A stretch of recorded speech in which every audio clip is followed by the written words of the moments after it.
All right. Hola, Adam.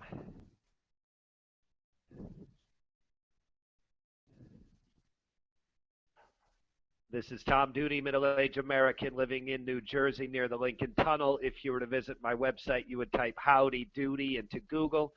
You'll find the correct spelling of the famous puppet. You then combine Tom Duty in a Google search for my site. I had Adam Strom here a moment ago. Adam and I are doing a series called Credit Card Debt Talk, and it has remarkably impressive performance. The people who are searching for credit card debt are finding this video and watching it more minutes than this series is retaining the listener's attention better than anything I've done. Now, we don't have a lot of clicks, but those people who click seem to be getting what they expected when they found Credit Card Debt Talk. So, listeners, please, if you're about to decide you don't want to watch the rest of this video and listen to Adam and I talk, I understand. Recognize most of the people who find this video are staying almost to the end. The math says maybe most or all of them are listening all the way through. All of them is overstated, but a lot of people are listening to a significant portion of this video. For me, it's a record level.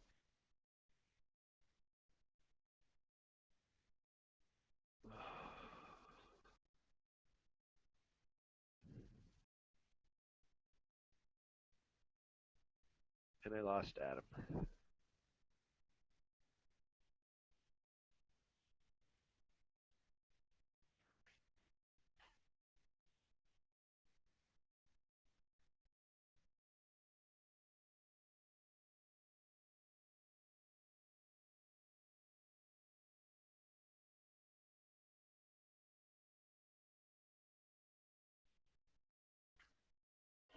In the event Adam returns and we can salvage this video, I will cover at the end.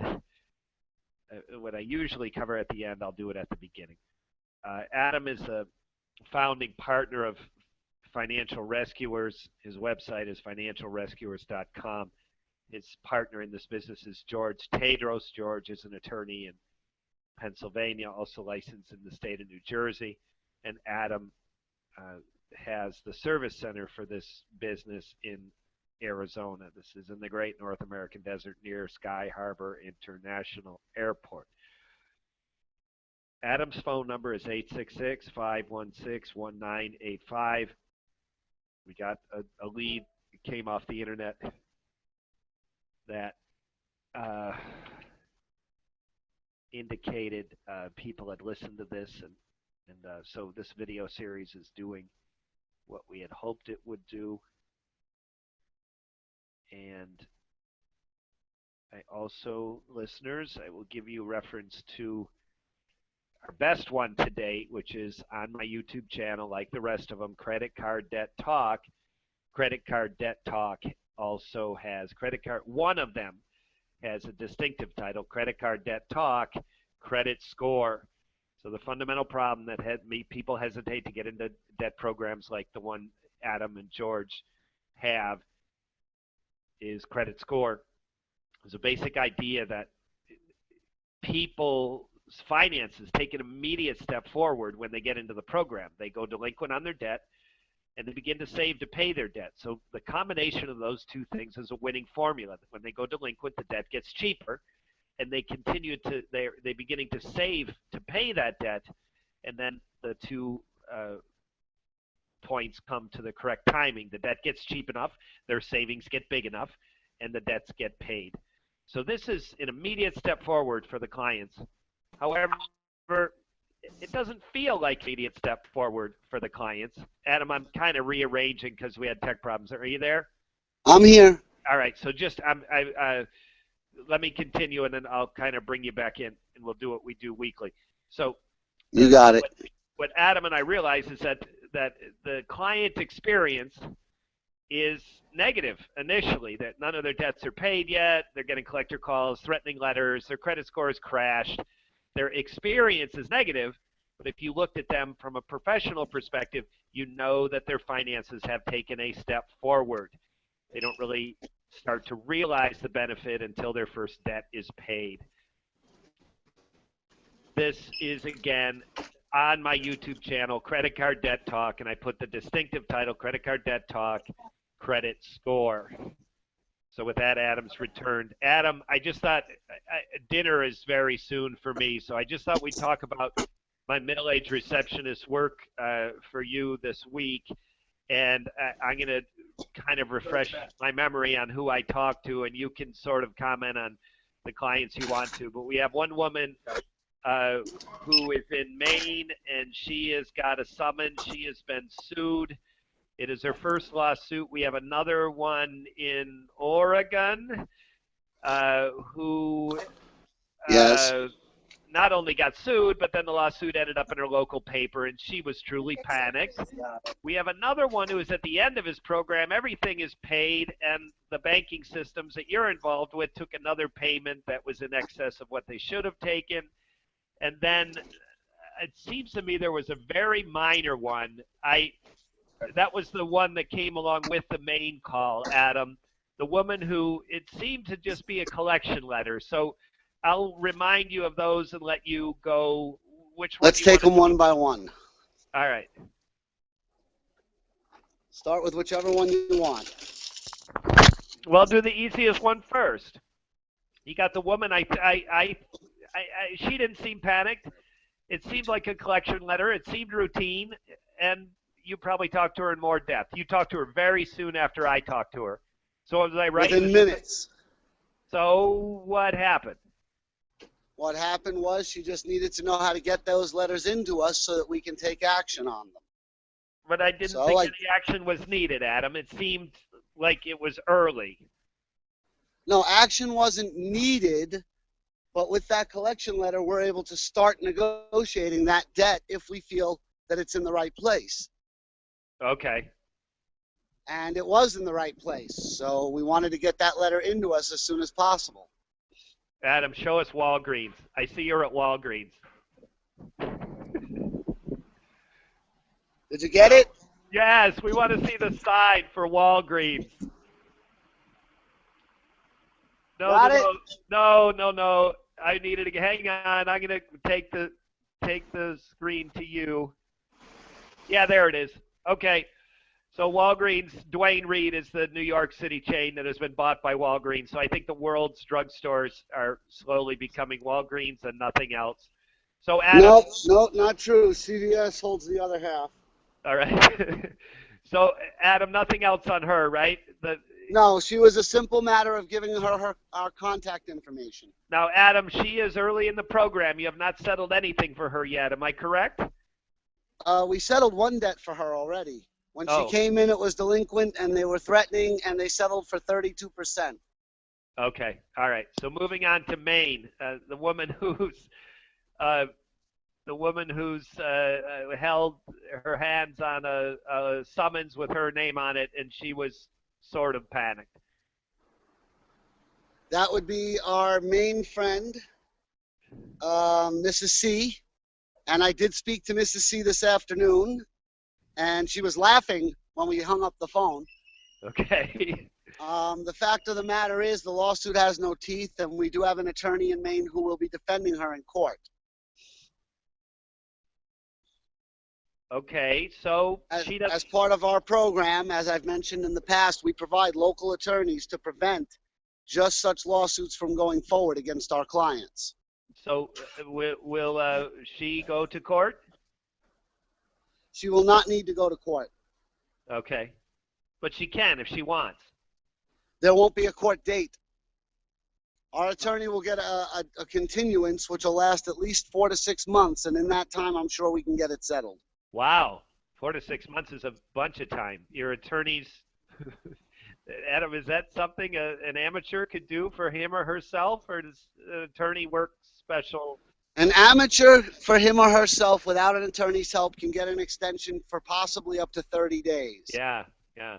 But an attorney can get you a much longer extension because they can then sync up with the court and say to the court that I'm not available until X date. and the court must comply. Okay, great. She must be relieved. Very.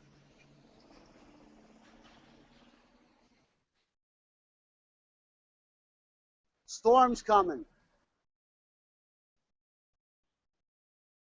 Are you there? Hello?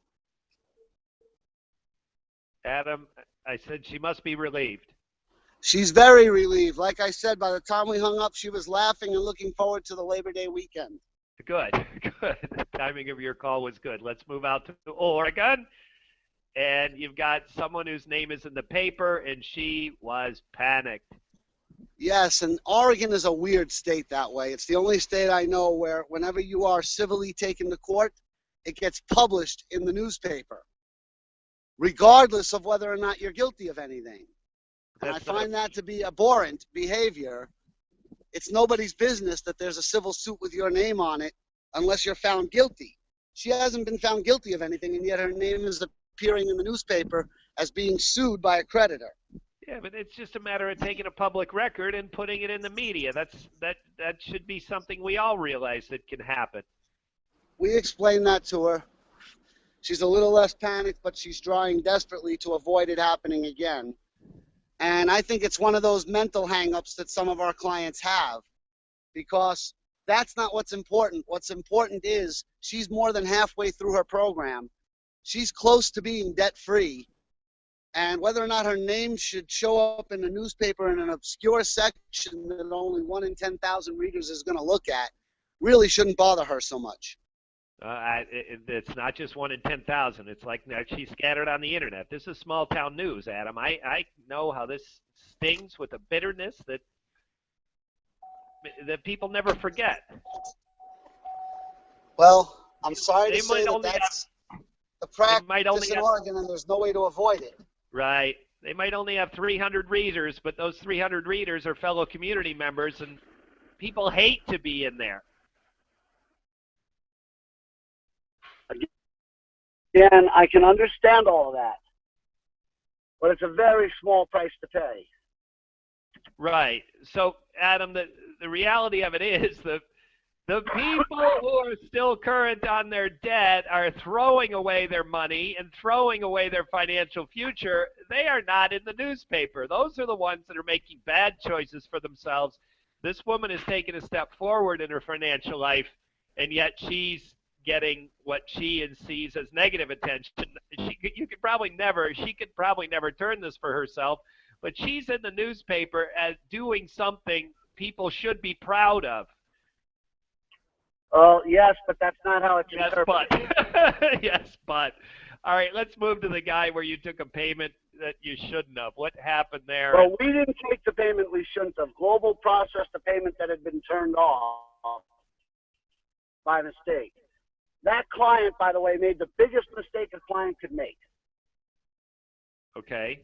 We spoke to that client midweek. We told him exactly when his payment would clear and when we would have it back in his account. We were all set to process it back to his account, but he then called the banking institution that we have control over, and they froze the account, delaying his payment back to him by 2 to 3 days.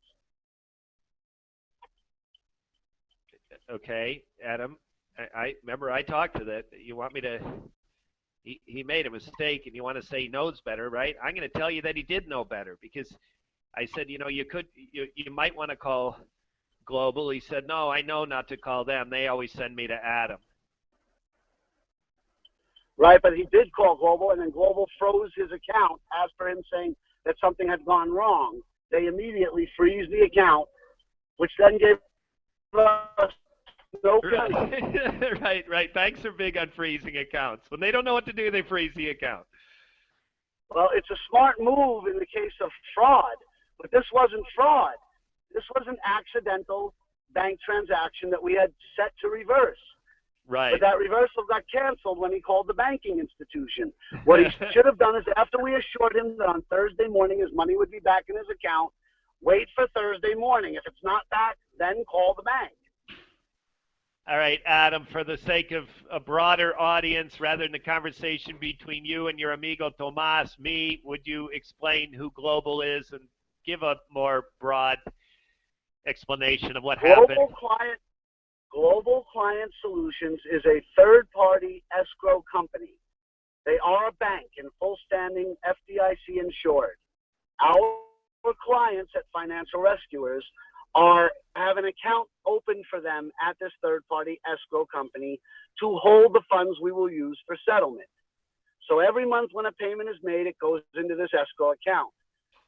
Some fees are paid out from that escrow account, but mainly payments to creditors are made from that escrow account. This gentleman in question, just so it's understood and clear, had made all of his payments, all of his debt has been settled. He was actually quite a happy client until an error got made and an extra payment got pulled due to a processing error. Now, when a payment is pulled, it comes out of his bank and 2 to 3 days later clears into his Global account. We can't return it to him till it clears because it's not available yet. We told him this. All we had to do was wait for it to clear. We would have processed it immediately by ACH back to him. Instead, he called the bank, and the bank had no choice but to freeze the account. Right. So, Adam, let's get over the I'm going to call it pettiness of this minor error in a relatively glorious program. I love Joseph P. So it's not so petty. I love Joseph P. He was one of our best clients. Well, Adam, whatever we asked him to provide, he provided. It allowed us to get him great settlements. Adam, when I'm saying petty, I just mean in perspective to his total program. Could you say about his total program? How much debt did he have? How long was he in the program? What about his credit score? Just talk about him in a more. Okay, well, Mr. P. Let me wait, Adam. I want to. You know, there's no doubt if we get listeners. You know, we just focused on a negative. We're very open about the good and the bad of this program. I just don't want a small problem to overshadow a very good success story. This guy was paying more than $1,000 a month. He must have had a boatload of debt. $38,000 in credit card debt. Settled for $18,400. Fees paid of about $4,800 or $5,200. I'm not sure off the top of my head. So he saved himself a little over $10,000, and he is completely out of debt at this point. His credit score has been on the rise for 3 straight months, and with this final settlement that we just achieved, his credit score to jump another 50 points. So how long was this program, Adam? His program was 14 months, relatively short. Oh, that's why the big payment. Yes. Yeah, so it was a smart move on his part because the minute that the debt is ready to be settled, we have the funds to settle it. Right. So Adam, just where was this guy getting the money? He must have. That's a big payment to be able to pay $38,000 that he can't pay without you. All of a sudden, he's coming up with more than $1,000 a month. He obviously was paying more than his minimums. Am I right? No, not exactly.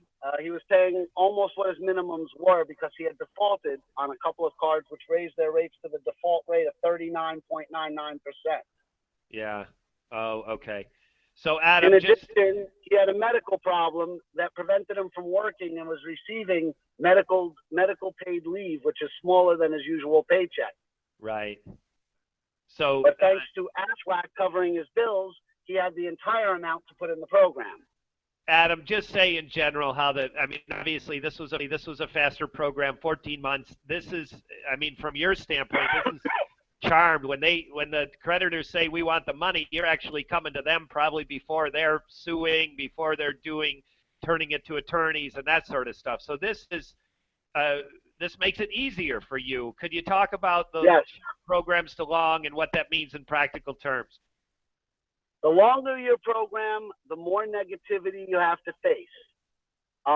Because the longer your program, the more chance of being sued, the more collection calls and letters you're going to receive, and they can wear you down. Shorter programs net faster and better results. every time. Yeah, yeah. So When I anyways, say great. fast, I don't mean 3 months. I mean a year. Between 1 and 2 years is the optimal program for anyone, no matter what the debt amount is. Right, right. So, Adam, let's move on from him. Maybe we covered them all. Do you have anything else? I'm about ready to have dinner. You have anything else, Adam? Just one thing. Lately, I have gotten calls, thanks to Credit Card Debt Talk, from people who run into people in debt all the time. And I just want to make it clear that Financial Rescuers does accept affiliateships, which means that if you are someone who runs into people in debt all the time, such as a car dealer or a real estate broker or a rental agent, and you run into people that have credit issues, give me a call and I can set you up where you can refer clients to us and make a profit for referring clients for the help they need. Adam, I did while we had a little tech problem and you were Walgreen visiting. I did your contact info. I just want to mention I tested your Financial Rescuers contact page and I have no evidence that it is functioning. Are you getting capture? Yes, I got it. I just didn't reply because I happen to know Mr. Duty does not need my service. All right, so that is the missing link. In the beginning I did 866-516-1985, which is the phone number for Adam's office. I do not do my contact information on these videos verbally. Anyone who makes it to my channel knows that my phone number and contact information is abundantly available, so I focus just on Adam's stuff. He's also A Strum, that's A like Adam, STRUM at financialrescuers.com. Website at myfinancialrescuers.com. myfinancialrescuers.com, which also works on the website myfinancialrescuers.com. And now I am able to report that Adam's contact page is working. So the contact page, the email, the phone number, all are functioning. Adam, it's dinner time. Anything else you have to say before you do more stops for your elderly care life? Just have a good dinner, and I want to wish everyone a good holiday weekend. All right. Happy Memorial Day weekend. The rescue's on Monday. All right. I do not need a middle-aged receptionist on Monday morning. Yes, very good. Adam, by the way, your audio is better when you're in the car than when you were out in the parking lot. It works both ways, but it's better in the car. This has been Tom Duty, middle-aged American living in New Jersey near the Lincoln Tunnel. If you were to visit my website, you would type Howdy Doody into Google. You'll find the correct spelling of the famous puppet. You then combine Tom Duty in a Google search for my site. Thank you for listening. Have a good day, good evening, or restful night's sleep. I want to add one other thing. I want to try to put some news into these videos to kind of help people remember how fresh they are. The immigrant refugee crisis in Europe is at a disheartening high level, and that's one in the headlines. And also a recent on my YouTube channel is a video that's just killing it, and it's a credit to Daryl Dawkins, a retired and now dead NBA player. So these are some fresh memory points in the news today. Ciao, amigo. Ciao, Adam. Adios. Ciao. Adios.